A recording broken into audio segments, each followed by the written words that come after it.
दिल्ली सल्तनत यानी कि सल्तनत काल से आज हम देखेंगे हिस्ट्री का। इससे पहले वाले सब वीडियो हम डाल चुके हैं, उसको भी आप लोग देख लीजिए। तो चलिए शुरू करते हैं, और अच्छा लगे तो लाइक शेयर करना मत भूलिएगा। मोहम्मद गजनवी के भारत पर आक्रमण का उद्देश्य क्या था?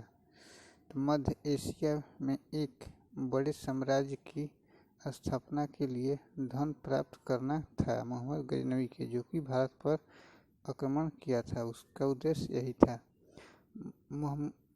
महमूद गजनवी के भारत आक्रमण के समय भारत आए विद्वान अल बरूनी ने किस महत्वपूर्ण ग्रंथ की रचना की? तो किताबुल हिंद की रचना की थी। ये बार बार पूछता रहता है परीक्षा में। दिल्ली सल्तनत की दरबारी भाषा थी, तो ये फारसी थी। आगरा नगर की स्थापना किसके द्वारा की गई थी? तो सिकंदर लोदी के द्वारा की गई थी। वह दिल्ली का सुल्तान कौन था जिसकी मृत्यु चौगान पोलो खेलते हुए हुई थी? तो वे कुतुबुद्दीन ऐबक था। चलिए आगे देखते हैं। कुतुब उल इस्लाम मस्जिद का निर्माण किसके द्वारा किया गया था? तो कुतुबुद्दीन ऐबक के द्वारा किया गया था। तराइन की पहली लड़ाई 1191 ईस्वी किसके बीच हुई थी? तो मोहम्मद गौरी और पृथ्वीराज चौहान के बीच हुई थी। किस खिलजी शासक ने दिल्ली के राज सिंहासन पर बैठने के लिए अपने ससुर की हत्या कर दी थी? तो ये अलाउद्दीन खिलजी ने कर दी थी। इसके बाद चलिए आगे देखते हैं। रजिया सुल्तान किसकी बेटी थी? तो इल्तुतमिश की बेटी थी। मोहम्मद गौरी विजित प्रदेशों की देखभाल के लिए किस विश्वसनीय जनरल को छोड़कर गया था? तो वह कुतुबुद्दीन ऐबक को छोड़कर गया था। मोहम्मद गजनवी का भारत में अंतिम आक्रमण किसके विरुद्ध हुआ? तो ये जाट के विरुद्ध हुआ था। मोहम्मद गजनवी किस वंश का था? तो ये यामनी वंश का था। इसके बाद चलिए आगे देखते हैं। मोहम्मद गजनवी ने भारत में प्रथम आक्रमण किस राज्य के विरुद्ध किया? तो हिंदू शाही ब्राह्मण शाही के विरुद्ध किया था। मोहम्मद गजनवी के आक्रमण के परिणाम स्वरूप कौन सा शहर फारसी संस्कृति का केंद्र बन गया? तो ये लाहौर। किसने ढोल की तेज आवाज के साथ एक महिला का अपने पति का चिंता के साथ स्वतः को जला लेने की दृष्टि का भयानक चित्रण किया? तो ये इब्न बतूता ने किया था। चलिए आगे देखते हैं।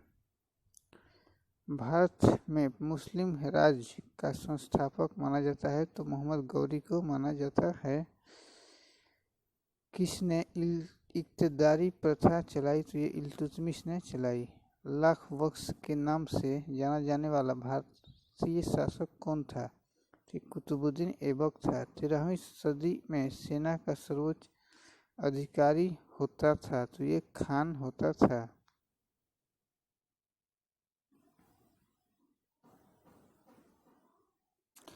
भारत में गुलाम वंश का संस्थापक कौन था? तो कुतुबुद्दीन ऐबक था।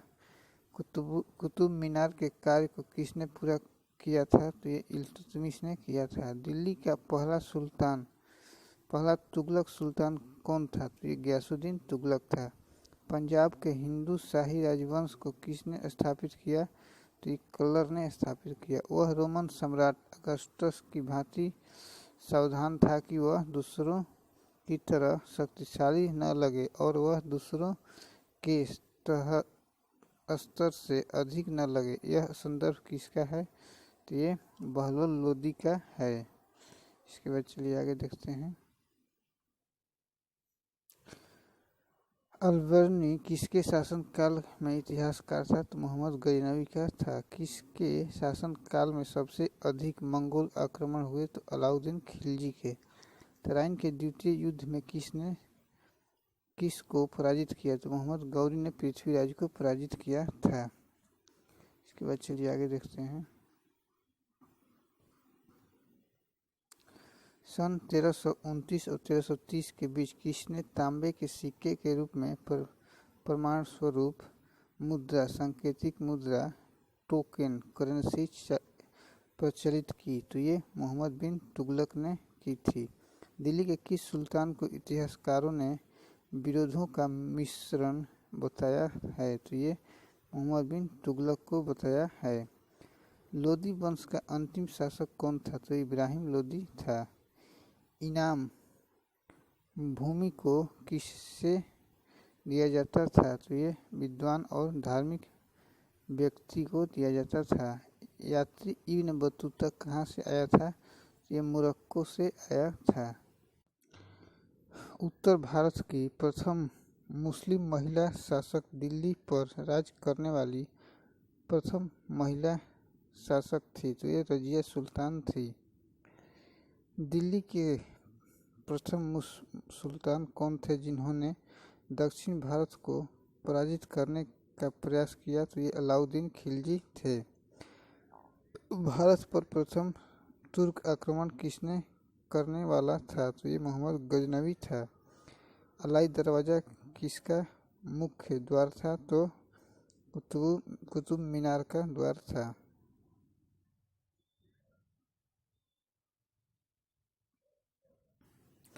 कौन सा शासक दास गुलाम राजवंश से संबंधित है? तो इल्तुतमिश है। दक्षिण अफ्रीकी यात्री इब्न बतूता किसके शासनकाल में भारत आया था? तो मोहम्मद बिन तुगलक के शासनकाल में भारत आया था। मोहम्मद गजनवी ने भारत पर कितनी बार आक्रमण किया? तो 17 बार। किसने अपने आप को खलीफा घोषित किया था? तो मुबारक शाह खिलजी ने किया था। इसके बाद चलिए आगे देखते हैं। लोदी वंश का संस्थापक कौन था? तो ये बहलोल लोदी था। भारतीय इतिहास में बाजार नियमों मूल्य नियंत्रण पद्धति की शुरुआत किसने की थी? अलाउद्दीन खिलजी ने की थी। राज्य संबंधों में उलेमा के दखल का विरोध किस सुल्तान ने किया था? तो अलाउद्दीन खिलजी ने किया था। 11वीं सदी के भारत का दर्शन किसे कहा जाता है? तो ये किताबुल हिंद को कहा जाता है। इसके बाद चलिए आगे देखते हैं। वैदिक बहिंद का युद्ध 1008 से 9 किसके बीच लड़ा गया था? तो मोहम्मद गजनवी और आनंद पाल के बीच लड़ा गया था। दिल्ली सल्तनत का वह प्रथम सुल्तान कौन था जिसने अस्थायी सेना रखी? तो अलाउद्दीन खिलजी ने रखी थी। दिल्ली के सुल्तानों में से किसने तैमूर शासक मिर्जा शाहरुख के राज्य में आना स्वीकार किया? तो ये खिज्र खां सैयद ने किया था। इसके बाद चलिए आगे देखते हैं। कौन गुलरुखी के उपनाम से कविताएं लिखा करता था? तो ये सिकंदर लोदी। भारत का वह पहला शासक कौन था जिसने मोहम्मद गौरी को पराजित किया? तो ये सोलंकी शासक भीम सेकंड। मोहम्मद गौरी किस वंश का था? तो ये संसवनी वंश का था मोहम्मद गौरी। चलिए आगे देखते हैं। अलाउद्दीन खिलजी के आक्रमण के समय देवगिरी का शासक कौन था? तो ये रामचंद्र देव था। जब उसने राजत्व प्राप्त किया तो वह शरीयत के नियमों और आदेशों से पूर्णतया स्वतंत्र था। बर्नी ने यह कथन किस सुल्तान के लिए कहा? तो अलाउद्दीन खिलजी के लिए कहा था।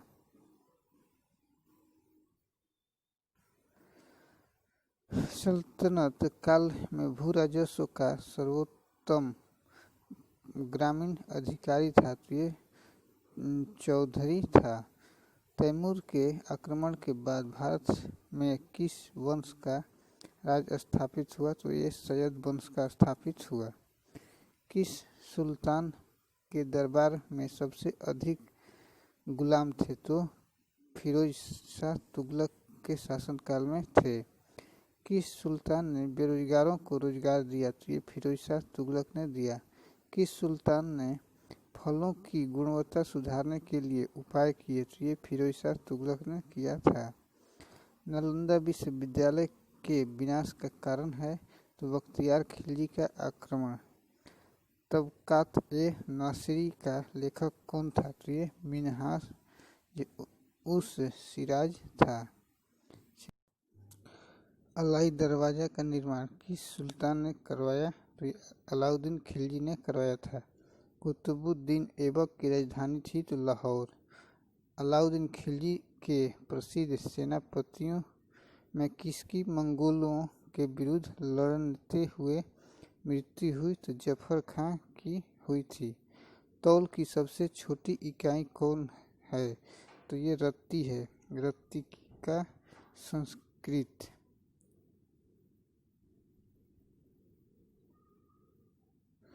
प्रसिद्ध कवि अमीर खुसरो दरबार में रहे? तो ये अलाउद्दीन खिलजी के दरबार में रहे थे। किसने सल्तनत काल में प्रचलित डाक व्यवस्था का विस्तृत विवरण दिया है? तो ये इब्न बतूता ने दिया है। तैमूर लंग ने किस वर्ष में भारत पर आक्रमण किया? 1398 ईस्वी में किया। दिल्ली के किस मुस्लिम शासक के निधन पर इतिहासकार बदायूनी ने कहा, राजा को अपनी प्रजा से तथा प्रजा को अपने राजा से मुक्ति मिली? तो ये मोहम्मद बिन तुगलक ने कहा था।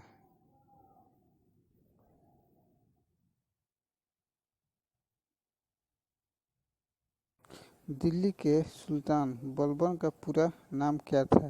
तो ये गयासुद्दीन बलबन था। कौन सा सुल्तान नया धर्म चलाना चाहता था किंतु उलेमाओं ने विरोध किया? तो ये अलाउद्दीन खिलजी। दिल्ली में कौन सा ऐतिहासिक स्मारक भारतीय तथा फारसी वास्तुकला शैली का उदाहरण है? तो ये हुमायूं का मकबरा। इसके बाद चलिए आगे देखते हैं।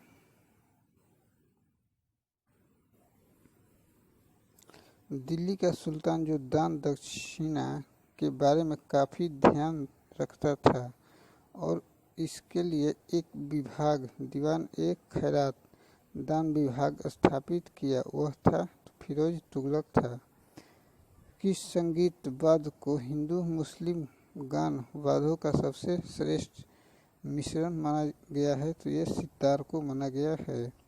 नई फारसी काव्य शैली सबक-ए-हिंदी अथवा हिंदुस्तानी शैली के जन्मदाता थे? तो ये अमीर खुसरो थे।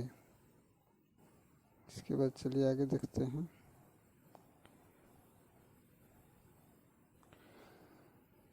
अनुकूल परिस्थितियां मौजूद होने के बावजूद गुलाम वंश के शासक भारत में अपने साम्राज्य का विस्तार नहीं कर पाए।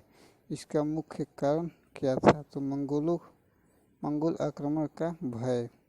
तुगलकनामा के रचनाकार का नाम है? तो अमीर खुसरो। भारत में मोहम्मद गौरी ने किसको प्रथम अक्ता प्रदान किया था? तो ये कुतुबुद्दीन ऐबक को किया था। किस सुल्तान के काल में खालिसा भूमि अधिक पैमाने पर विकसित हुई? तो अलाउद्दीन खिलजी के दरबार में हुई थी। सल्तनत काल के सिक्के टक्का, ससगनी एवं जीतल किन धातुओं के बने थे? तो ये क्रमशः चांदी और तांबा के बने थे। अमीर को ही कृषि विभाग नामक एक नया विभाग किस सुल्तान द्वारा शुरू किया गया था? तो ये मोहम्मद बिन तुगलक द्वारा शुरू किया गया था। इसके बाद चलिए आगे देखते हैं।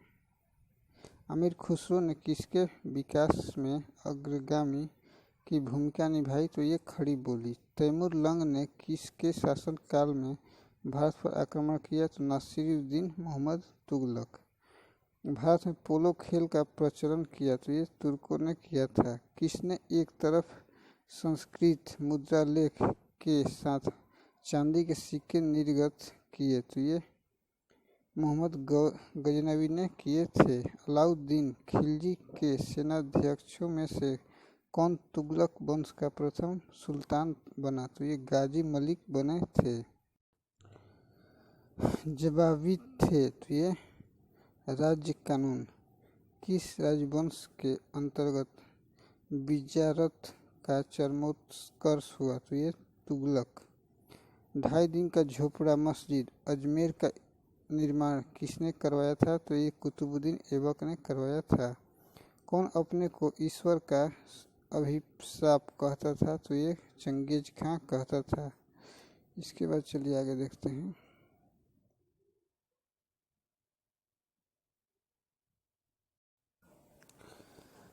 दिल्ली सल्तनत का पहला सुल्तान कौन था जिसने दोआब के आर्थिक महत्व को समझा? तो ये कुतुबुद्दीन ऐबक।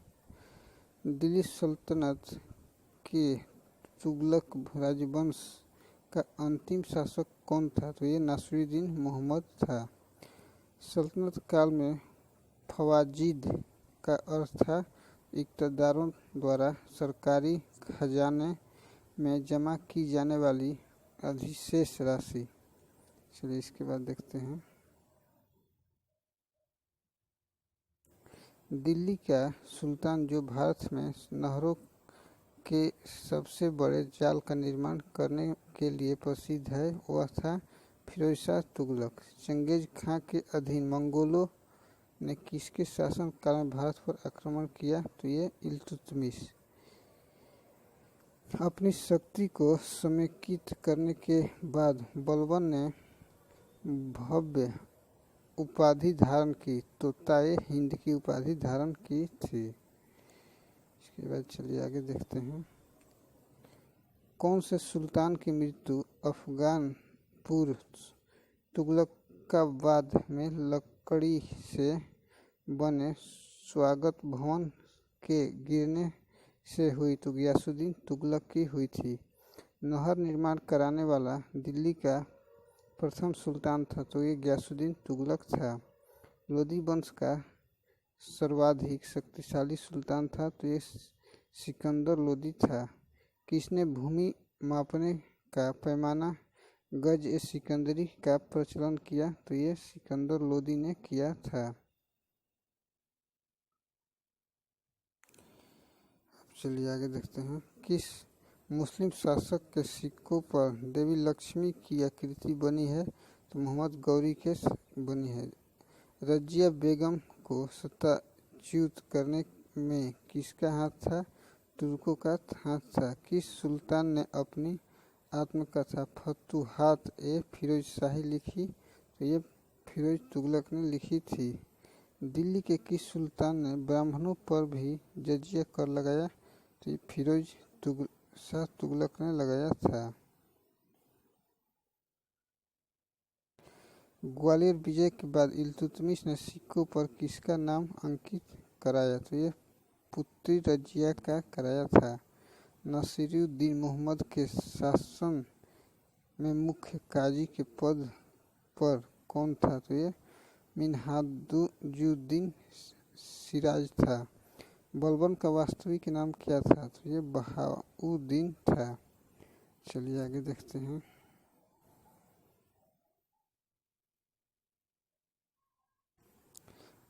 अलाउद्दीन के शासन काल की सबसे बड़ी उपलब्धि क्या थी? तो ये देवगिरी विजय थी। अलाउद्दीन के शासन में भूमिका संबंधी अधिकारी कौन था? तो मुस्तक राज था। वारंगल में स्वतंत्र राज्य किसने स्थापित किया? तो ये कन्हैया ने किया। बरनी के अनुसार दरबारियों के बीच कभी कभी नग्न होकर दौड़ने वाला सुल्तान कौन था? तो ये मुबारक खां था। हिंदू धर्म से परिवर्तित मुस्लिम शासक कौन था? तो नासिरुद्दीन खुसरो शाह था। नासिरुद्दीन खुसरो शाह ने कौन सी उपाधि धारण की? पैगंबर का सेनापति की उपाधि धारण की। दिल्ली का प्रथम अफगान शासक कौन था? तो ये बहलोल लोदी था। इक्ता प्रथा की शुरुआत किसने की थी? तो इल्तुतमिश ने की थी। ऐबक ने अपनी राजधानी कहाँ बनाई थी? तो लाहौर में बनाई थी। मोहम्मद गजनवी ने थानेश्वर पर कब आक्रमण किया था? तो 1014 ईस्वी में किया था।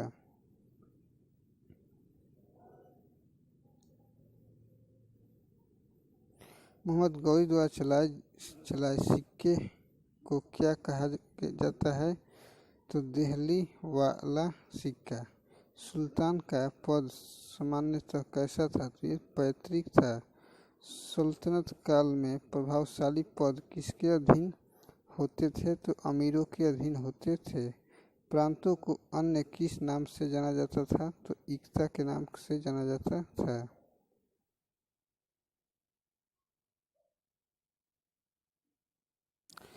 सल्तनत कालीन शब्दावली के अनुसार सुल्तान के कर्मचारियों को दी गई भूमि क्या कहलाती थी? तो इबलाक कहलाती थी। धर्मोपदेश के लिए क्या शब्द प्रयोग होता था? तो तज़कीर प्रयोग होता था। शरीयत के आधार पर किसी समस्या के समाधान का निर्णय क्या कहलाता था? तो ये फतवा कहलाता था। प्रांतों में सुल्तान का प्रतिनिधि कौन था? तो ये बली था। इसके बाद विजयनगर साम्राज्य आ जाता है।